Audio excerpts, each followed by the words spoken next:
ഹിന്ദുമതത്തിലെ 4 പ്രധാന വിഭാഗങ്ങളായ വൈഷ്ണവം, ശാക്തേയം, സ്മാർത്ഥം, ശൈവ സമ്പ്രദായം എന്നിവയിൽ ഏറ്റവും പഴക്കമേറിയ ശൈവ സമ്പ്രദായം അനുവർത്തിച്ചു പോരുന്നവരാണ് അഘോരികൾ.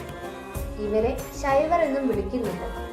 ശൈവ വിശ്വാസപ്രകാരം ഈ പൂർണ്ണ പ്രപഞ്ചത്തിലെ സർവവും ശിവമയമാണ്. അഘോരമൂർത്തി എന്ന സങ്കല്പത്തിൽ ശിവനെയും കാളിദേവിയെയും ഭജിച്ചിരുന്ന ഇവർ അസാധാരണങ്ങളായ പല ആചാരങ്ങളും അനുഷ്ഠിച്ചിരുന്നു. ലോകത്തിലെ ഏറ്റവും പുരാതന നഗരങ്ങളിലൊന്നായ 5000-ഓളം വർഷങ്ങൾ പഴക്കമുള്ള കാശിയിലെ വാരണാസിയിലാണ് ഇവരുടെ പ്രധാന ആവാസഭൂമി. സ്വയം ശിവാംശ ആണെന്ന് കരുതുന്ന ഇവർ ശ്മശാനത്തിലാണ് കൂടുതലായി കാണപ്പെടുന്നത്. ശരീരത്തെക്കുറിച്ചുള്ള ചിന്തകൾ ഇവരെ ബാധിക്കുന്നേയില്ല. തങ്ങൾക്ക് പുറത്തുള്ളതെല്ലാം മിഥ്യയാണെന്ന് ഇവർ വിശ്വസിക്കുന്നു. ആളുകൾ കടന്നു വരാൻ മടിക്കുന്ന ശ്മശാന ഭൂമിയിൽ തങ്ങൾക്ക് ഏകാഗ്രതയോടെ ധ്യാനിക്കാൻ കഴിയുന്നതായി ഇവർ അവകാശപ്പെടുന്നു. ധാരാളം അമാനുഷിക ശക്തികൾ ഉള്ളവരാണ് അഘോരികൾ. വളരെ കഠിനമായ സാധനകൾ ഇവർ അനുഷ്ഠിച്ചു പോരുന്നു. സാധനകളിൽ ഏർപ്പെടുന്നത് പോലെയുള്ള ഇത്തരം അനുഷ്ഠാനങ്ങൾ അമാനുഷിക ശക്തികളെ ഉയർത്താൻ സഹായിക്കും എന്നാണ് അവരുടെ വിശ്വാസം. അഘോരികളുടെ മാനസിക ശക്തി അപാരമാണെന്ന് കരുതപ്പെടുന്നു.